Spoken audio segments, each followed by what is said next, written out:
Welcome back. We're talking to our guest from the Arkansas Craft School down in Mountain View. Okay. And you've been here before. Yes, I have. And you want to introduce who you brought with you today? Yeah, my name's Terri Vanorman. I'm the Executive Director of the Arkansas Craft School. And these are board members. Since we're a not-for-profit, we have a board of directors. John Vanorman and Jamie Morawski. And we're here to tell you about our Sustainability Weekend, the special new event that we have coming up, May 31st through June 2nd. What will people see when they come down? They will see classes in craft, they will see classes in foodways and in agricultural practices such as straw bale gardening and a hydroponics workshop. They will see handmade boats. They'll see natural dyeing demonstration. They will be able to eat lunch. Local sort of artisan cooks will be preparing our lunches. We'll have a farm-to-table dinner on Saturday night, completely farm-to-table, and then on Saturday night we'll have a concert with Finnegan's Wake. Okay. And this is a how many day event?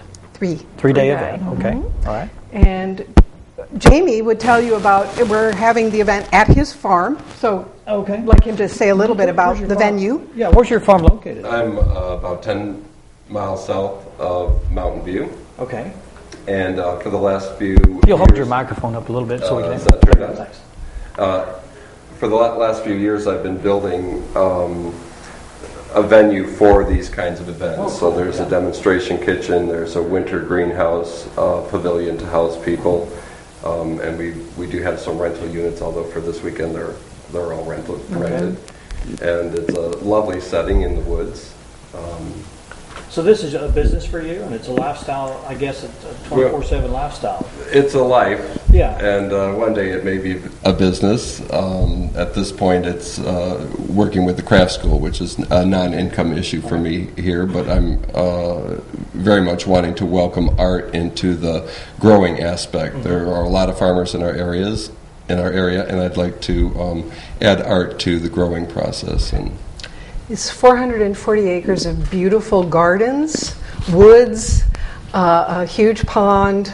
It's just a fabulous place, and we're really grateful Jamie has opened the doors to the craft school to have our event there. You gotta have a cool place to go if you're going to do this, right? Absolutely, absolutely. Your husband's with you, and he brought is that an instrument or is that some kind of device? It's a hurdy-gurdy. A hurdy-gurdy. Yes, Finnegan's Wake, the band that will be performing. What's the originality of this instrument? It is European. It dates back to at least the 12th century, probably to the 8th century, and it's common in Spain, Hungary, Poland, France. So you were playing that earlier, and you were cranking something there, right? Yeah. I'll demonstrate it just quickly so people have an idea of what it does.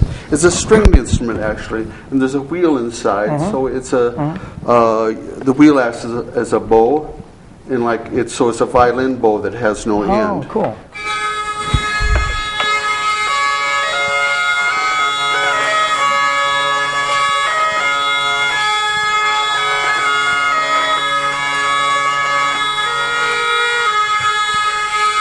It actually sounds kind of like a bagpipe. Yes, very much so.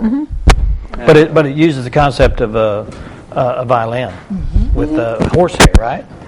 It's they're nylon strings, sometimes gut strings. It's a wheel that bows it. Okay. But it's with a bagpipe, you have a bag that gives you an infinite air supply. Because you have a circular bow here, you have an infinite bow. Yeah. Okay, and you're cranking. And is this going to be demonstrated? Yeah, other we'll instruments be playing too? Finnegan's Wake, the band that's playing, is a band I played with for nearly 40 years.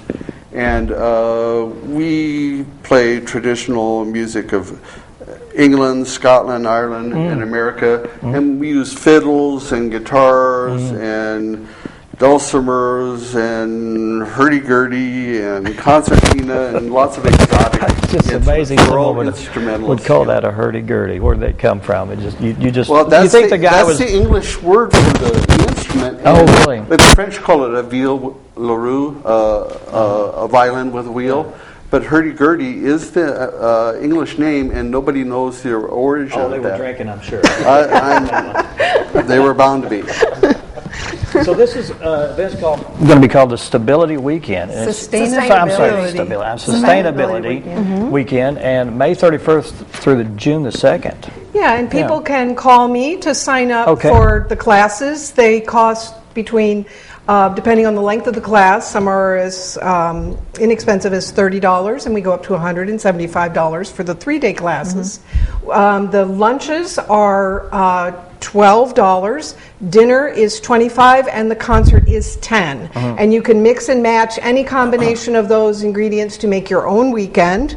And they can either call me at the craft school, which is 870-269-8397, or go on our website, www.arkansascraftschool.org, and there's registration forms and a whole sustainability weekend page that describes all of the events that will be going on. And then they can choose from there. That'd probably be the best place that they could focus on making that decision, I guess. Yeah, that's a really good place to just like see everything that's going to be offered and make those decisions, and then either give me a call, preferably give me a call at this date, since we're only 2 weeks out. Overnight stay will that be done in Mountain View? Okay. All right. Yes, we're going to house the instructors and performers and so forth. Jamie's bunkhouse, which is good, and but guests in Mountain View. All right. Would you like to add anything else before we? No, just hope you come. And yeah, please do. We do need to know about the classes fairly soon. We need to know about the lunches at least a couple of days ahead of time so the cooks can prepare. But you can wait till the last minute to call me about the concert, and we'll still get you in. Sounds like a fun event. Yeah, it's Absolutely. going to be Interesting. Thanks for driving up from Mountain View and spending some time with us. Thank you for having us. All right. Up next, we have Bob Van Haren and David Phillips to talk about the Ozark Football Association. Stay with us.